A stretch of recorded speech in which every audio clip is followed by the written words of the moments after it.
আজকে দিনের মধ্যেই তোমার মৃত্যু। ব্রহ্ম মুহূর্তে এই স্বপ্ন পেলেন, তখন শ্রীবাস ঘুম থেকে উঠি মনে মনে মৃত্যু চিন্তা যার উপস্থিত, সে কি আর মন খারাপ না করে থাকতে পারে? তখন শ্রীবাস ভাবলেন, আমি কি করলাম? শুধু পড়াশোনাটাই করতে গিয়ে ভগবানের নাম গুণগান ভজন পূজন কিছুই করলাম না। আজকেই আমার মৃত্যু। এক ঋষিবর বলে গেছে ব্রহ্ম মুহূর্তে আমার মৃত্যু হবেই। তখন নারদ শ্রীবাস ভাবলেন যে যাক, আজকে দিনটা অন্তত গঙ্গায় চান করি।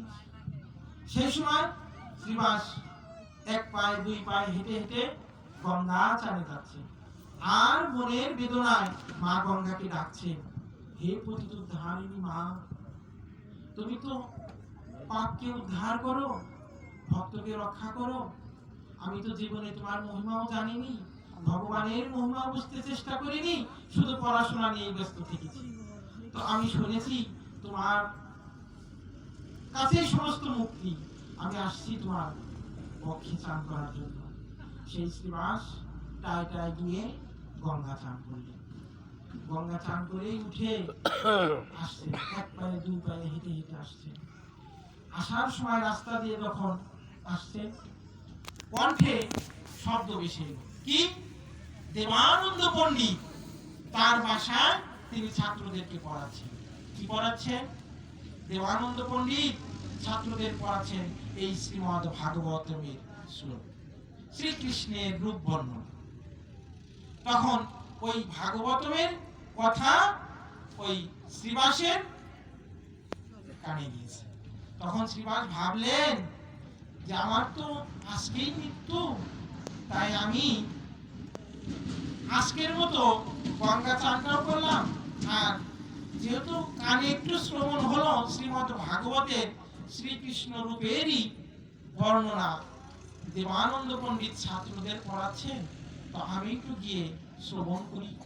আমার তো জীবনে পাঠ করা হলো না, পড়াশোনা হলো না। তখন তিনি গিয়ে ওই ছাত্রদের পিছনে দাঁড়িয়েছেন। যেই ছাত্রদের পিছনে দাঁড়িয়েছেন, দেবানন্দ পণ্ডিত বললেন, কে তুমি? একদম ভিজা কাপড় চোপড়ে আমার ছাত্রদের মধ্যে এসে দাঁড়ালে। তখন করজোরে বলছে যে পণ্ডিত মশাই, আমাকে তাড়িয়ে দিবেন না, আমি আপনার ছাত্রদেরও কোনো উৎপাত করব না, শুধু এই শ্রীমদ ভাগবতমের শ্লোকটাই শ্রবণ করব। তখন বলল, ঠিক আছে, তুমি একটু দূরে দাঁড়াও। দূরে দাঁড়ালেন। দেবানন্দ পণ্ডিত ছাত্রদের পড়াচ্ছেন, ছাত্ররা শ্লোকটা শ্রবণ করো। কি? বরহা পিরম নটবর বপু করনায় কর্ণিকার বিপ্রদ মাসু কনকা কবি সম্বই জয়ন্তী ছম্মলা রন্ধ্রন বেনু অধর সুধায়া প্রয়ানে গোপবিন্দ্রেহি বিন্দ্রারাণাম সফদারামানাম প্রবেশিত কীর্তি। এই শ্লোকটা বললেন, এবার অর্থ বললেন। কি? যে বরহা অর্থ ময়ূরের পালক, বরহা পিরম মানে ময়ূরের পালকের চূড়া গোবিন্দের মাথা। এই শ্রীকৃষ্ণের রূপ বর্ণনা করছে ভাগবতের শ্লোক। গোবিন্দের চূড়াটা ময়ূর পাখায় তৈরি করা।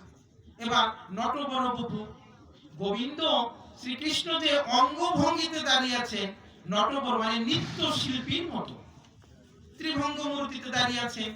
নৃত্য মনে হচ্ছে এখনই যেন কত নৃত্য দেখাবে।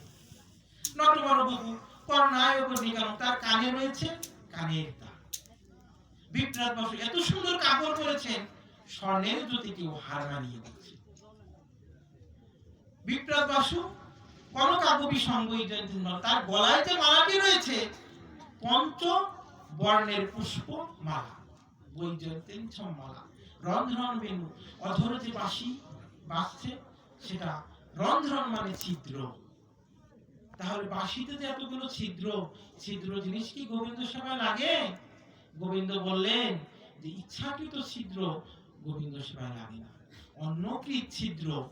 লোকে ওই বাঁশিকে লোহার রড গরম করে ছাকা দিয়ে ছিদ্র করেছে, তাই সেই ছিদ্র গোবিন্দ তার বাঁশি যখন কাঁদছে যে হে গোবিন্দ, লোকে আমায় লোহার রড গরম করে ছেঁকা দিয়ে ছিদ্র করেছে, আমার জীবনটাকে তপ্তাপ্ত করে ছিদ্র করে দিয়েছে।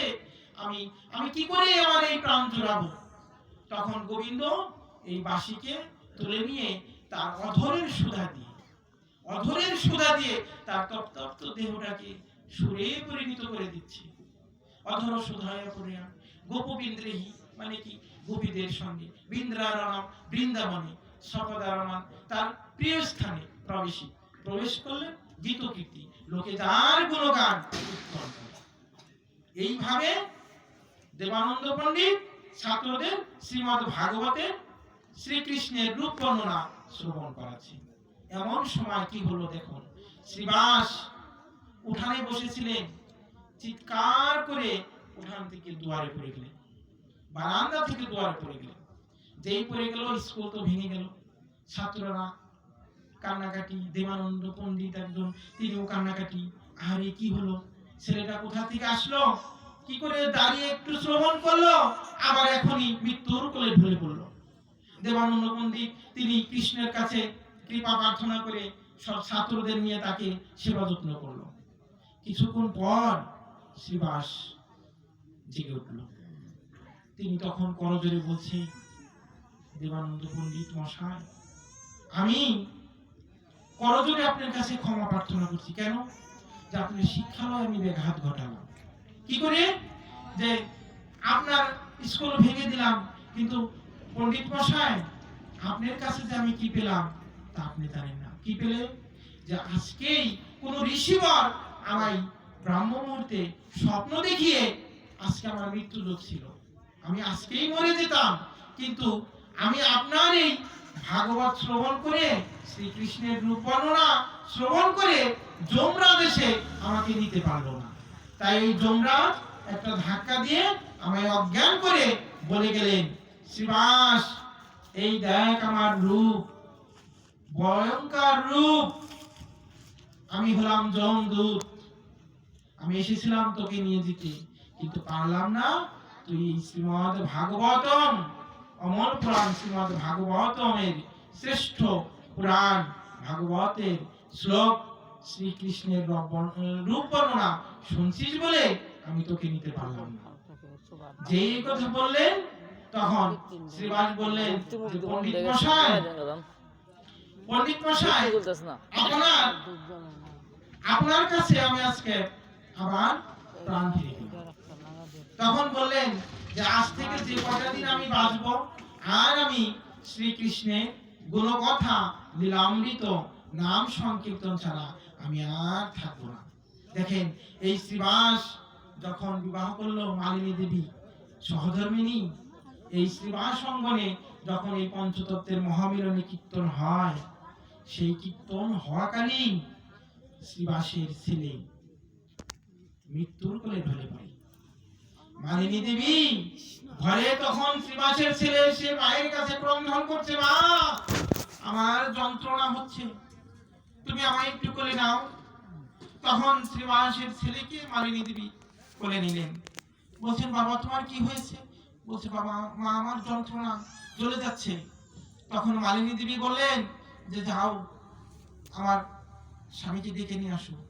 যেই শ্রীবাসের কাছে সংবাদ গেল, শ্রীবাস বললেন, কিছু হবে না, হরি নাম করতে বলো, হরি নাম করতে বলো, যা হয় হবে, হরি নাম করতে বলো। কিন্তু আমার এই প্রভু আমার আঙ্গিনা থাকা অবস্থায় যদি আমার প্রভুর কীর্তনে ব্যাঘাত ঘটে তাহলে অন্যায় হয়ে যাবে। সেই ছেলেটা মালিনী দেবীর কোলেই মায়ের কাছে চিৎকার করতে করতে মৃত্যুর কোলে ঢলে পড়লেন। যেই ঢলে পড়লেন কান্নায় ভারী হয়ে গেল। শ্রীবাস ঘরে এসে কি করলেন, মালিনী দেবীকে বললেন, কি হয়েছে? বললেন, আমার পুত্র হারিয়ে গেছে, তোমার প্রভু আমার আঙ্গিনায় নাম করে কালীন, আমার পুত্র মরে গেল, এ কেমন অমঙ্গল। তখন শ্রীবাস বলছে যে মালিনী শোক করো না, পুত্র হারিয়েছে তো হারিয়েছ, যদি তুমি জোরে জোরে কান্না করো আর মহাপ্রভুর কীর্তনে ব্যাঘাত ঘটে, তুমি কিন্তু তোমার পতিকেও হারাবে। এই বলে যখন বললো, মালিনী দেবী নিজের আঁচল নিয়ে মুখে চেপটে ধরে কাঁদতে লাগলো। ছেলের শক্তি সোজা, সে কাঁদছে।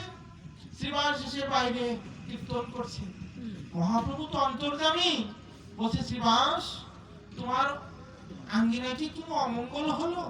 সেবার বলছে না প্রভু, কি অমঙ্গল হবে?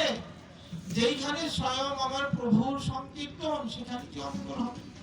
তখন মহাপ্রভু বললেন, অন্তর্যামী তো, শ্রীবাস তোমার ছেলে মারা গেছে, তুমি কাঁদবে না? বললো না।